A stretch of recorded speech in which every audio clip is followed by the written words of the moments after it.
Il existe un trait psychologique que toutes les personnes qui réussissent semblent avoir en commun. Il a été co-signé par Bill Gates et la NASA l'utilise comme critère de sélection des ingénieurs systèmes potentiels. Ce concept s'appelle The Growth Mindset, ou l'état d'esprit de croissance, un terme inventé à l'origine par Carol Dweck. Les personnes ayant la mentalité de croissance croient que l'intelligence ou les compétences dans n'importe quel domaine peuvent être développées grâce à l'effort. Fondamentalement, elles croient que n'importe qui peut développer ses capacités dans n'importe quel domaine.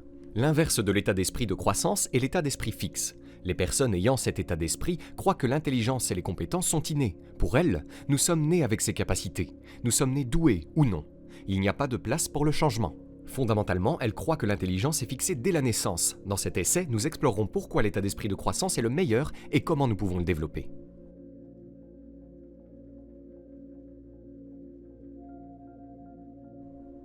Nous avons donc parlé un peu de ce qu'est l'état d'esprit de croissance, la conviction que l'intelligence et les compétences dans n'importe quel domaine peuvent être développées. Mais parlons aussi de ce que cela n'est pas. Ce n'est pas de la magie. Cela ne vous aidera pas à obtenir tout ce que vous voulez de la vie et cela ne fera pas de vous le prochain Elon Musk ou Steve Jobs. Cependant, c'est un objectif très puissant pour voir le monde, et cela peut améliorer la probabilité de votre succès. Nous avons tous un mélange de mentalité de croissance et de mentalité fixe. Dans certains domaines de notre vie, nous fonctionnons avec la mentalité de croissance. Dans d'autres, nous fonctionnons avec l'état d'esprit fixe. Pour cette raison, je veux que vous pensiez aux deux états d'esprit comme à une paire de lunettes. Certaines personnes portent plus souvent les lunettes de croissance et d'autres les lunettes fixes. Cependant, nous portons toutes les deux dans différentes situations de notre vie. Toutefois, nous devrions tous nous efforcer de porter celle de croissance beaucoup plus que celle fixe. Mais pourquoi ? Eh bien, de nombreuses recherches semblent suggérer que les personnes ayant une mentalité de croissance réussissent mieux que les personnes ayant une mentalité fixe. Par exemple, une étude a révélé que les étudiants qui avaient un état d'esprit de croissance étaient 3 fois plus susceptibles d'obtenir un score dans les 20% supérieurs au test, tandis que les étudiants ayant un état d'esprit fixe étaient 4 fois plus susceptibles d'obtenir un score dans les 20% inférieurs. Une autre étude a révélé que lorsque les élèves de 7e année participaient à un programme d'état d'esprit de croissance, ils étaient en mesure d'éviter une baisse des notes, qui se produit généralement au collège. Les personnes ayant la mentalité de croissance sont beaucoup plus résilientes, ce qui leur permet de surmonter des situations difficiles et compliquées. Parce qu'elles privilégient l'apprentissage à l'échec. Elles n'ont pas peur de prendre des risques, elles privilégient la croissance à la stagnation. D'un autre côté, les personnes avec un état d'esprit fixe ne veulent pas se mettre au défi parce qu'elles croient que le talent et l'intelligence sont fixes. Elles considèrent l'échec comme une agression contre qui elles sont en tant que personnes. Pour elles, le manque de connaissances est un indicateur de stupidité, et l'échec une fois signifie toujours l'échec. Une personne avec l'état d'esprit de croissance croit qu'elle est toujours dans un état de flux et de transformation.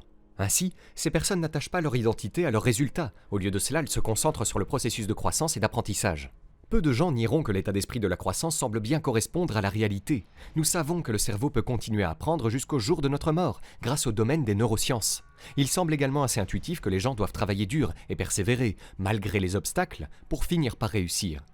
Ainsi, l'état d'esprit de croissance semble être une vision beaucoup plus précise de la réalité que l'état d'esprit fixe. Les personnes ayant l'état d'esprit de croissance vivent plus en accord avec la réalité que les personnes ayant l'état d'esprit fixe. Elles peuvent prendre des décisions plus justes, alors qu'une personne à l'état d'esprit fixe vit dans un plus grand état d'illusion. Qu'est-ce que je veux dire par là ? Imaginez 2 femmes entrepreneurs, l'une à l'état d'esprit de croissance et l'autre à l'état d'esprit fixe. Elles en sont toutes les deux aux premières étapes de leur aventure entrepreneuriale. Soudain, elles rencontrent toutes les deux un barrage routier et sont obligées de prendre une décision. Celle qui a l'esprit fixe voit le long et difficile voyage qui l'attend en raison du barrage routier. Le voyage est dans la voie de ce qui compte pour elle, le résultat. Elle croit que l'entrepreneuriat devrait être facile à atteindre pour ceux qui y sont destinés. Elle décide d'abandonner. Celle qui a la mentalité de croissance voit le chemin long et ardu qui l'attend et sourit. Le voyage est le chemin pour elle. C'est le voyage qui compte. Prenant le rôle d'étudiante, elle accepte le chemin long et ardu en tant que son professeur. Cela lui permettra d'être façonnée en la personne qu'elle doit devenir pour obtenir les résultats qu'elle désire. Elle décide de persister. Lorsque nous examinons ces 2 exemples, la plupart d'entre nous conviendront que l'entrepreneur ayant la mentalité de croissance a une meilleure compréhension de la réalité. Sa décision est plus juste. Nous savons que les choses demandent du temps, des efforts et une stratégie à mettre en place, mais il est souvent difficile de mettre ce genre de réflexion en pratique. Alors, comment pouvons-nous développer l'état d'esprit de croissance ? La première clé pour développer un état d'esprit de croissance est en fait très simple. Comprendre qu'il existe et qu'il est possible que le cerveau change.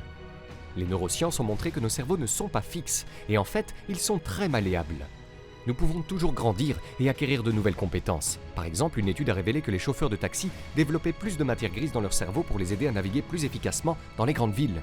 Ils ont également découvert que la quantité de matière grise dans leur cerveau était corrélée au nombre d'années pendant lesquelles ils travaillaient comme chauffeurs de taxi. Cela suggère que le fait de conduire un taxi a entraîné des changements dans leur cerveau, ce qui leur a permis d'être plus efficaces dans leur travail. La deuxième clé est de se concentrer sur le processus plutôt que sur les résultats. Dweck a déclaré que nous devrions féliciter les autres pour leurs efforts et leurs processus plutôt que de les féliciter pour leurs résultats. Par exemple, il est préférable de dire « vous avez étudié très efficacement pour ce test et votre travail acharné a vraiment porté ses fruits » plutôt que de dire « vous êtes si intelligent, vous avez obtenu un A ». Dans le premier exemple, nous nous concentrons sur et louons le processus de l'étudiant qui est quelque chose qu'il peut contrôler. Espérons qu'ils apprendront à s'associer au processus et à y associer leurs résultats. Cependant, dans ce dernier exemple, nous avons félicité l'étudiant pour un résultat qui est, en fin de compte, hors de son contrôle. Malheureusement, cet étudiant commencera probablement à s'associer au résultat. Je pense qu'il est vraiment important de souligner qu'il n'est pas facile de transmettre un état d'esprit de croissance aux autres. Ce n'est pas aussi simple que de dire à quelqu'un qu'il travaille dur et qu'il a juste besoin de faire des efforts. Ils ont besoin d'internaliser qu'ils peuvent changer leurs résultats en changeant leur processus. Ils doivent donc savoir comment créer efficacement un processus, le modifier et produire des résultats à partir de ce processus. Ma solution à cela est de tenir un journal. Choisissez une activité dans laquelle vous voulez devenir vraiment bon. Par exemple, disons que je veux devenir vraiment bon en maths. Dans le journal, j'écris mon processus d'étude des mathématiques. J'énumère les étapes et je mets une mesure quantifiable à autant de choses que possible. Par exemple, mon processus pourrait ressembler à ceci. Relire mes notes une fois par jour, faire 10 problèmes pratiques par jour, et échanger avec mon professeur pendant 30 minutes par semaine. Ainsi, mon processus a été solidifié et tout a été quantifié. Maintenant, je dois désigner un résultat que je recherche. J'ai besoin d'une cible à viser. Disons que je cherche une note de 80% ou plus à mon prochain examen. Quand je récupère ma note d'examen, je la compare à mon objectif. S'il est plus élevé, je sais que mon système fonctionne. Mais je peux toujours revenir en arrière et modifier certaines parties pour voir si je peux faire encore mieux. Ou je peux essayer de l'optimiser. Peut-être que je peux passer moins de temps à lire le manuel et plus de temps à faire des exercices pratiques. Si ma note redescend, je dois absolument revenir en arrière et affiner mon processus.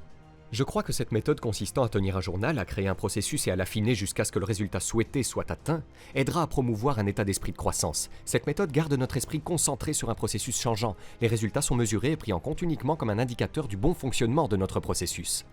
Soit le processus fonctionne comme prévu, soit il ne fonctionne pas, mais il ne dit rien de la personne. Le procédé est toujours malléable. Ce n'est pas que ça ne marche pas, c'est juste que ça ne marche pas encore.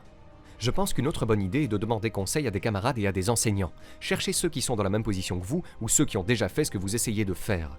Interrogez-les sur leur processus et voyez comment le vôtre est à la hauteur. Vous pourriez trouver des choses qu'ils font ou ont fait que vous aimeriez adopter dans votre processus. Lisez des livres sur des personnes que vous admirez. Essayez de trouver des détails sur leur processus que vous pouvez intégrer dans le vôtre.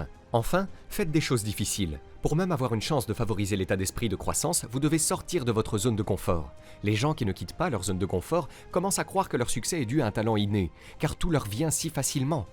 Par exemple, un élève qui n'est jamais mis au défi à l'école commencera à croire qu'il est naturellement intelligent. J'ai des A, donc je suis intelligent, pourrait-il dire. Pour des élèves du genre, le résultat leur vient si facilement qu'ils ne pensent même pas au processus. Malheureusement, tout ce qu'ils voient, c'est le résultat et ils s'y attachent. Quand ils obtiendront inévitablement une mauvaise note, ils penseront qu'ils sont stupides. Ils perdent confiance en eux parce qu'ils n'ont pas obtenu le résultat qu'ils sont habitués à voir si facilement. D'autre part, sortir de votre zone de confort vous oblige à adopter l'état d'esprit de croissance pour ne pas craquer sous le poids de l'adversité. Vous devez vous concentrer sur le processus et l'ajuster, car vous ne pouvez pas obtenir le résultat souhaité avec votre processus actuel. Par définition, c'est ce que signifie sortir de sa zone de confort. Donc, maintenant vous connaissez l'état d'esprit de croissance, pourquoi c'est important et quelques idées sur la façon de le développer. Gardez à l'esprit qu'il faut beaucoup d'efforts pour se développer et que ce sera toujours une bataille pour éviter de tomber dans l'état d'esprit fixe. Les gens diront certaines choses ou des choses se produiront qui déclencheront un état d'esprit fixe en nous.